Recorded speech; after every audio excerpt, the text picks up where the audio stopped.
CJ Flyer back with the Fire, another YouTube video. It is Monday morning, November 4th, and before we get into the meat and potatoes of today's video, I just wanted to say thoughts and prayers out to Greg Popovich and his family.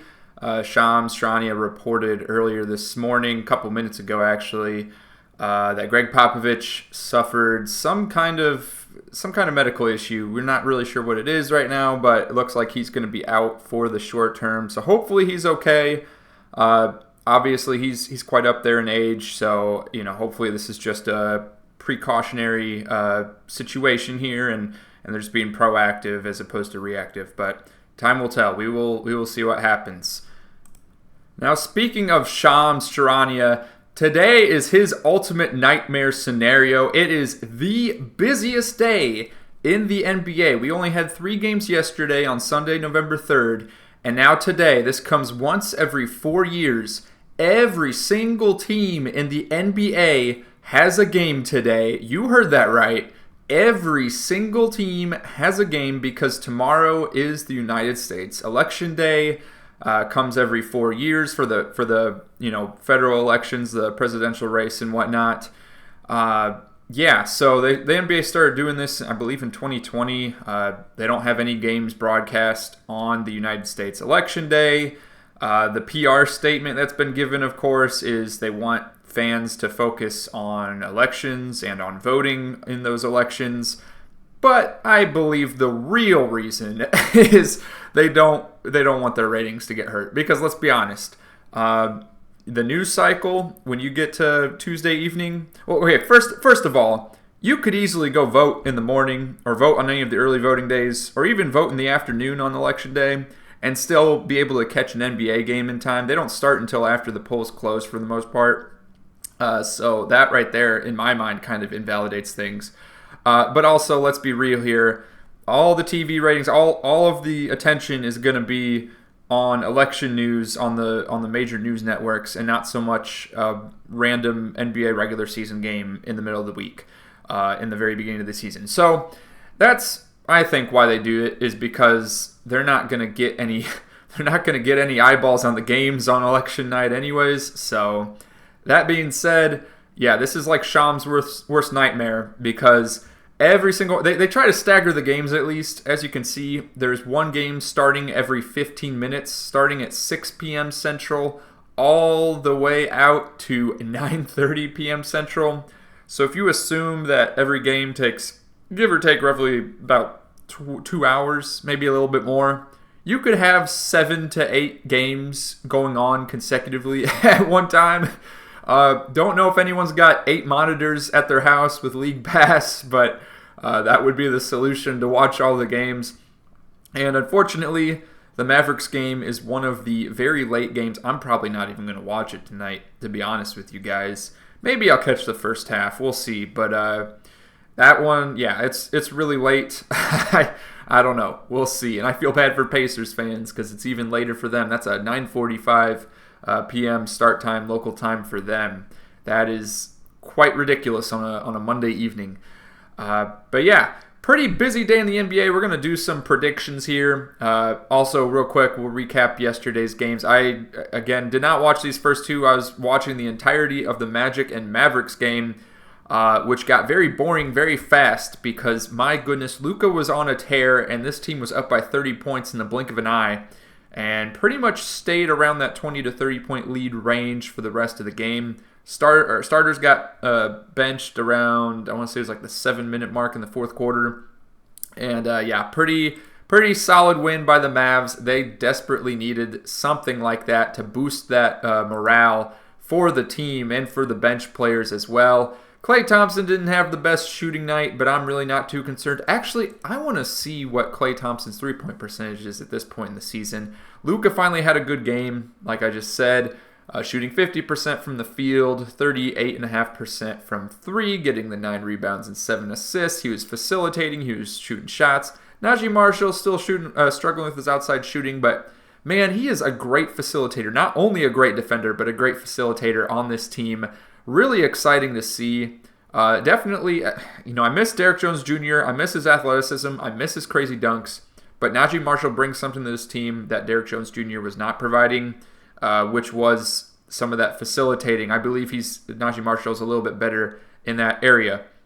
And then, okay, let's go ahead and look at the Klay Thompson stats. Like I said, I just want to see what his three-point percentage is. Can we get a look at that here? 6 games into the season, 37% from 3. That's pretty solid.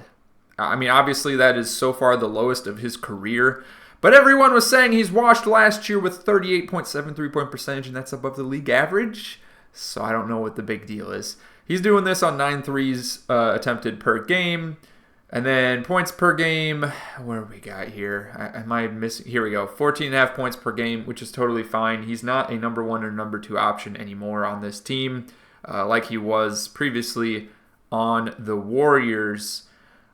So yeah, and it was inside the NBA on TNT. I think Shaq was saying, "Oh, well, if Klay doesn't get 20 points per game this year," I'm like, "Come on, you really think Luka, Kyrie, and Klay are all going to average 20 plus points per?"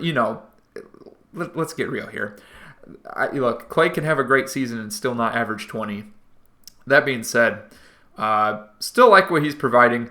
Let's go back to the NBA games for today. We're going to do our predictions, and we're going to wrap this one up pretty quick because we do have some potentially crazy storms coming into Dallas area here, actually in a few minutes. Potential for quarter-sized hail and 60-mile-per-hour wind gusts. That's exciting. All right, so first game of the day. Let's get the predictions up. Yesterday we went 2 of 3. Incorrectly picked the Nets over the Pistons, Nets being the home team. Pistons did pull out the victory there, but did correctly pick against the betting odds with the Hawks Pelicans, so that was nice to see. And then, of course, picking the Mavs over the Magic. Today, we got the Bucks and the Cavs, round 2. They played the other day. Cavs won by 1 with the game winner from Donovan Mitchell. And I have been saying that I'm going to continue to pick against the Bucks until they prove me wrong. And the Cavs are the home team here, so I'm picking the Cavs. Warriors and Wizards. Warriors have been on an absolute tear. Anytime I pick against them, they prove me wrong instantly. And they're playing without Stephen Curry.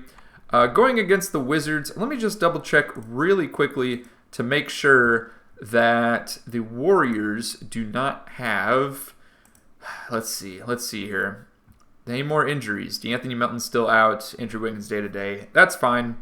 We'll still take the Warriors in this matchup against the Wizards in D.C. Lakers-Pistons will take the Lakers. Celtics and Hawks.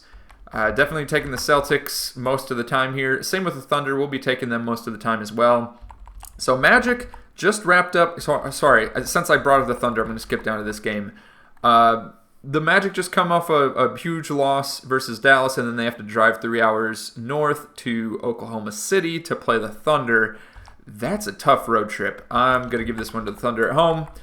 Grizzlies and Nets. Got to give this one to the Grizzlies, even though the Nets they're not a bad...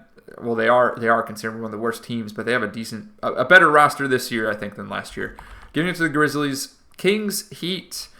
Whew, that's a bit of a tough one, isn't it? Let's see what the injuries are looking like there. And see. Kings and Heat. What do we got? We have no injuries, or no notable injuries for the Kings, and then same with the Heat. All right, we'll give this one. What's the standings right now, actually? I'm just curious. I don't even know. I haven't really had either of those teams on my radar much, I'll be honest. Kings or Heat. I've talked about how I don't think the Kings are really a playoff team. Kings are 3-3. Heat are 3-2. Yeah, so that's kind of a toss-up. I'll give it to the home team. Give it to the Heat. Jazz and Bulls. Give it to the Bulls being at home. And I think the Bulls are actually not playing too bad. Knicks and Rockets. I could really see this one going either way. We'll give it to the Rockets at home. I know they just lost to the Warriors a couple days ago at home, but I don't know why I think so highly of the Rockets. Is it because they beat the Mavs? Maybe. I don't know. That's kind of a dumb reasoning, though. Hornets and Timberwolves. Gotta give this one to the Timberwolves, of course. Pelicans, Blazers. Pelicans dealing with those injuries, but they are at home. We'll give this one. They just had that loss, I guess, to the to the Hawks yesterday. Blazers haven't played. Maybe we'll give it to the Blazers. Pacers, Mavs. Of course, I'm going Mavs. Raptors, Nuggets. Going Nuggets. Although the Raptors have been low-key kind of balling with Grady Dick there. We talked about him the other day. 76ers and Suns. Paul George is actually having his season opener tonight, season debut. But it is the Suns, and the Suns are playing pretty well recently. So, I'll give it to the Suns. Spurs and Clippers. Man, I'll give it to the Spurs. I might regret that decision. But, all right, we'll look at the betting favorite now. Again, I'm not promoting, not sponsored, affiliated by FanDuel Sportsbook or any other sports betting site. Only doing this for fun, just sharing my opinion. If you're going to do it responsibly. There's my disclaimer. All right, let's go ahead. Take a look at the odds. There's going to be a lot of them today. So Milwaukee is favored. Wow, the line's 7.5. In Cleveland? Are you kidding me?